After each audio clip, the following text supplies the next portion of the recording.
కాకినాడ నగరాన్ని శుభ్రంగా ఆరోగ్యవంతంగా తీర్చిదిద్దేందుకు ప్రజలు తడి పొడి చెత్తను వేర్వేరుగా అందజేసి సహకరించాలని నగరపాలక సంస్థ ఇన్ఛార్జ్ కమిషనర్ కేటీ సుధాకర్ పిలుపునిచ్చారు. శనివారం ఆయన నగరంలోని పలు ప్రాంతాల్లో పారిశుద్ధ్య నిర్వహణ పనులను ప్రత్యక్షంగా పరిశీలించారు. పర్యటనలో భాగంగా పర్లోపేటలో గల సాగర్ ఇరిగేషన్ ప్లాంట్ను అనంతరం డంపింగ్ యార్డ్ను కమిషనర్ సందర్శించారు. అక్కడ ఉత్పత్తి అవుతున్న సేంద్రియ ఎరువును త్వరితగతిన తరలించే ప్రక్రియను వేగవంతం చేయాలని సంబంధిత అధికారులకు సూచించారు. ఎరువు తరలింపు వేగం పెరిగితే కొత్త చెత్తను డంప్ చేసేందుకు యార్డులో తగిన స్థలం లభిస్తుందని ఆయన తెలిపారు. అలాగే సంజయ్ నగర్ నుంచి పాత పోర్ట్ రైల్వే స్టేషన్ వరకు రహదారి నిర్మాణం మరో వారం రోజుల్లో ప్రారంభం కానుండడంతో చెత్త డంపింగ్ కోసం ప్రత్యామ్నాయ ప్రదేశాలను అధికారులతో కలిసి పరిశీలించారు.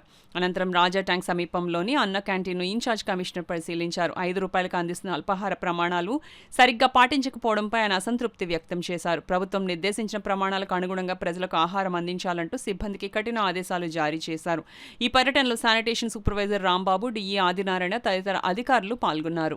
సాగ్రిగేట్ చేసి వాటిని సక్రమమైన రీతిలో మనం డిస్పోజ్ చేసే క్రమంలో ఇక్కడ ఒక 2 సెంటర్స్ రన్ అవుతూ ఉన్నాయి. ఈ 2 కూడా ఇన్స్పెక్ట్ చేయడం జరిగింది. దీంట్లో కొన్ని మిషన్స్ రిపేర్ వల్ల తాత్కాలికంగా నిలుపుదల చేశారు. ఇప్పుడు ఆ మిషన్స్ కూడా 4 రోజుల్లో ఇది రిపేర్ చేసేసి మనం ఈ యొక్క ఘన తర్వాత వ్యర్థాల ఈ యొక్క సపరేషన్ అనేది మనం చేయటం, తర్వాత జీరో వేస్ట్లోకి మనం వెళ్ళటానికి చర్యలు తీసుకోవటానికి ప్రాతిపదికన యుద్ధ ప్రాతిపదికన ఇది చేయడానికి ప్లాన్ చేయడం జరిగింది.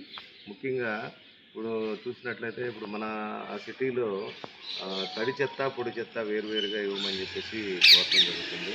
అయితే ప్రీవియస్గా మన సిటీ ప్రజలకు ఇది అలవాటే కానీ ఈ మధ్య అలవాటు తప్పింది. కాబట్టి దయచేసి కాకినాడ సిటీ ప్రజలను కోరేది ఏంటంటే, మీ దగ్గర ఉన్నటువంటి ఈ చెత్తని 2 విధాలుగా తడి చెత్త పొడి చెత్తగా వేరు చేసి మన వెహికల్స్కి కనుక ఇచ్చినట్లయితే మనము ఈ తడి చెత్త పొడి చెత్తను సపరేట్గా మనం జీరో వేస్ట్ కింద ట్రీట్మెంట్ చేయడానికి చర్యలు తీసుకోవడం జరుగుతుందని మీడియా పరిశ్రమ తెలియజేస్తున్నాము.